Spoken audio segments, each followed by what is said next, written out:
We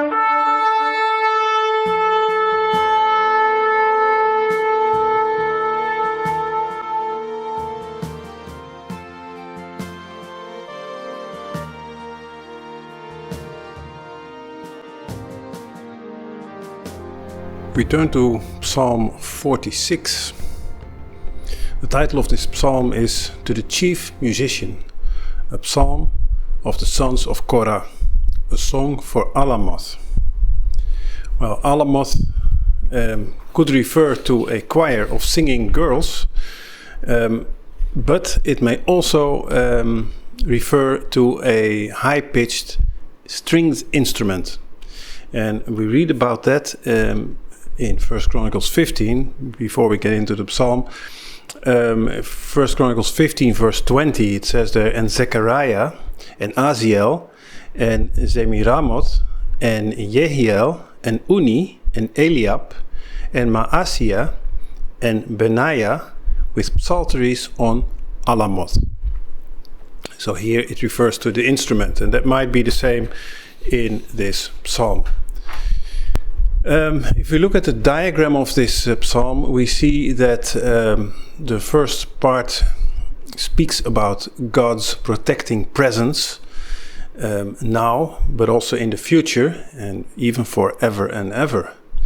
And in the last part, God is simply exalted.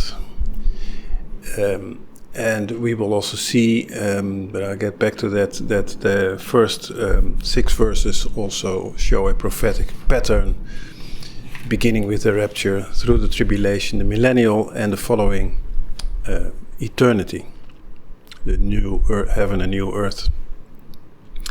So the psalm begins by speaking about God's protecting presence, now, in the future, and forever. Verses 1 through 3. God is our refuge and strength, a very present help in trouble. Therefore will not we fear. Though the earth may be removed, and though the mountains be carried into the midst of the sea, though the waters thereof roar and be troubled, though the mountains shake with the swelling thereof. Selah. Many psalms begin by describing a crisis, but this psalm begins with God's provision. And he right away declares 3 things. First of all, God is a place of shelter, where you can find refuge under his wings, in his tabernacle, in the secret place. The second thing is God is strength for his people. And the third thing is God is help, not from a distance, but a very present help. And therefore we will not fear. And it's only logic. If God is a refuge, if he's strength and help to his people, then there is no reason to fear. Even in the biggest crisis, even when the earth may be removed. And yes, the psalmist uses the most frightening and humbling natural events that one can imagine. He speaks of the earth being removed, of the mountains being carried, the waters roaring, the mountains shaking. And whoever has been in a big storm or experienced an earthquake, then you know how helpless you can feel. There's totally nothing you can do than just see what happens and hope for the best. But what it says here is that God is greater than all of this. And if we are truly afraid of these things, then we are not giving God the honor he desires. And that greatness is worthy of pause and careful thought. And therefore, Selah. And then the psalmist continues, verse 4 through 6. There is a river, the streams whereof shall make glad the city of God, the holy place of the tabernacles of the Most High. God is in the midst of her. She shall not be moved. God shall help her. And that right early. The heathen raged, the kingdoms were moved. He uttered his voice, the earth melted. The psalmist paints the interesting picture of a constant provision of a river in Jerusalem, because he says the city of God. And it's interesting because Jerusalem does not have such a river. Only a few tiny streams. And that makes Jerusalem actually unique among many or most of historical cities, which were either on the coast or along rivers. That was very useful for transportation, for irrigation, for drinking water, etc. But other prophets too anticipated a time where a mighty river would flow, even from the temple itself. Ezekiel speaks of this, for example, in Ezekiel 47 verse 12. And by the river upon the bank thereof, on this side and on that side, shall grow all trees for meat, whose leaf shall not fade, neither shall the fruit thereof be consumed. It shall bring forth new fruit according to his months. Because their waters they issued out of the sanctuary, and the fruit thereof shall be for meat, and the leaf thereof for medicine.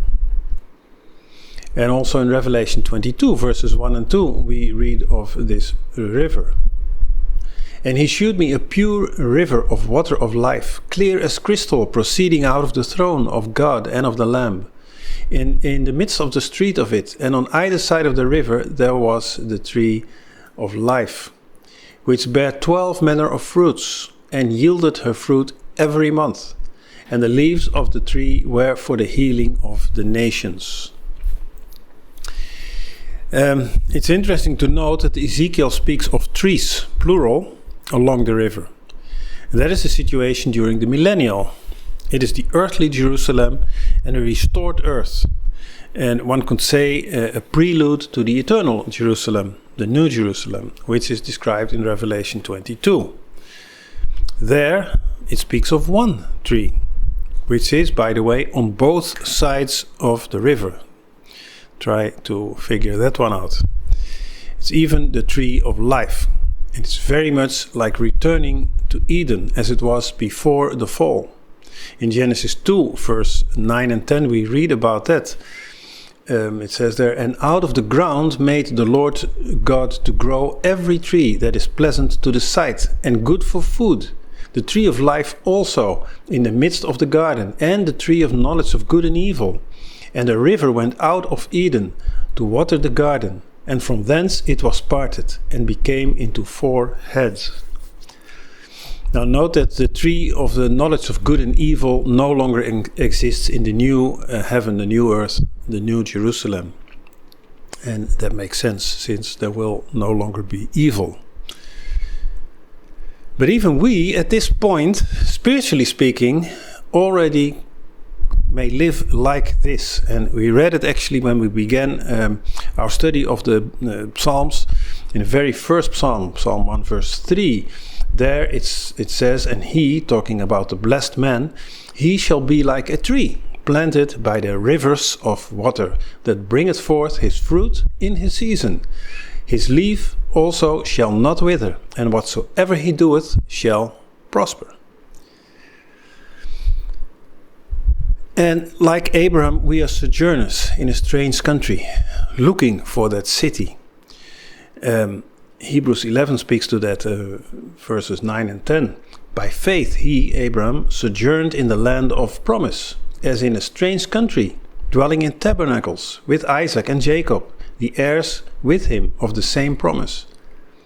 For he looked for a city which had foundations, whose builder and maker is God.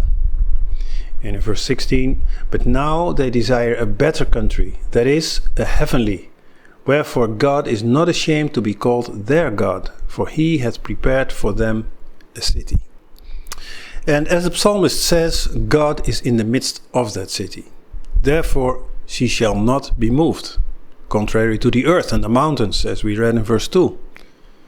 What a blessing and a glory that will be. We read in Revelation 22 verses 3 and 5, and there shall be no more curse, but the throne of God and of the Lamb shall be in it, and his servants shall serve him. And they shall see his face, and his name shall be on their foreheads. And there shall be no night there, and they need no candle, neither light of the sun. For the Lord giveth them light, and they shall reign for ever and ever.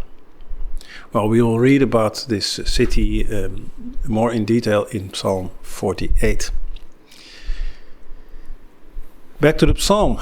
The psalmist mentions how the nations raged. And we know these words from Psalm 2. There it was present tense. And here it is past tense. Here we look back from the perspective of the New Jerusalem. It is a prophetic view. The nations raged, but to no travail. At the mere voice of God, the earth melted. And so you see in the diagram that I put next to verses 1 through 6 a little table showing what it prophetically speaks about. The shelter that is in God during time of tribulation that first verse speaks of is actually the rapture, when the saints are being taken up and sheltered from tribulation. Verses 2 and 3 speak then about the tribulation. And verses 4 and 5 respectively of the millennium and the following eternity. And verse 6 that we just read then looks back on how this tribulation ends or ended from that vantage point. So there is this prophetic timeline that is to be found there. He continues then in verse 7. The Lord of hosts is with us. The God of Jacob is our refuge. Selah. So after this glimpse into the future, we turn back to the present. What is to come encourages us today. God is called Lord of hosts. Yahweh Sabaoth. He is the commander of the army of his people and of the armies of heaven. This glorious God is with his people. He is our refuge. The word refuge here, and also later in verse 11, is mishgab, meaning stronghold. It's a different word from the word used in verse 1. In English it also says refuge, but in Hebrew it's another word. It's makasheh, meaning shelter. But this word here in verse 7 and verse 11 has the idea of an inaccessible height. It's a stronghold that you cannot reach. Yet, for God's people, it is totally accessible. He is the King of all hosts, yet also the God of the individual, the God of personal relationships, a God full of grace, faithful to his covenant, even with an unfaithful Jacob or Israel. Actually, it applies both to the person and the nation. Then the latter part of the psalm exalts God. Verse 8. Come, behold the works of the Lord, what desolations he hath made in the earth. He maketh wars to cease unto the end of the earth. He breaketh the bow, he cutteth the spear in sunder, he burneth the chariot in the fire. So the first part of this psalm, the focus was mainly on God as a refuge and as a help. And now it's more shifting to highlighting the glory of God. God has the power to make desolations, to make ruin, but also to enforce peace and to bring an end to wars. We were already rejoicing because he is a refuge in distress. So how much more when we know that he can and eventually will bring an end to the causes of the distress. Verse 10. Be still and know that I am God. I will be exalted among the heathen. I will be exalted in the earth. Here the person changes. It's not the psalmist speaking about God, but it is God speaking to the people. He tells them to cease their opposition and to be still and acknowledge his power and sovereignty over all kingdoms and nations. So it doesn't mean to stop all activity and stand in one place to be literally still, but rather to stop opposing God and to stop arguing against him. In other words, simply surrender. After all, he is God. It's a very profound statement, but God is God and everyone else is not.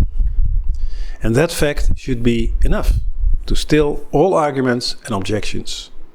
Know that I am God. And all will know that he is God. And God will be exalted among the nations. His triumph will extend far beyond Israel to all the earth. But unfortunately, a lot of distress and desolation will befall the earth first. The psalm ends then with verse 11. The Lord of hosts is with us. The God of Jacob is our refuge. Selah. It is a repetition of verse 7. And it's encouraging to know that God, who is exalted in all the earth, is with us as a church, but he's also with us personally, individually. Indeed, we know that he is God and he is our refuge. And that is worthy of reflection. And therefore, Selah. Amen.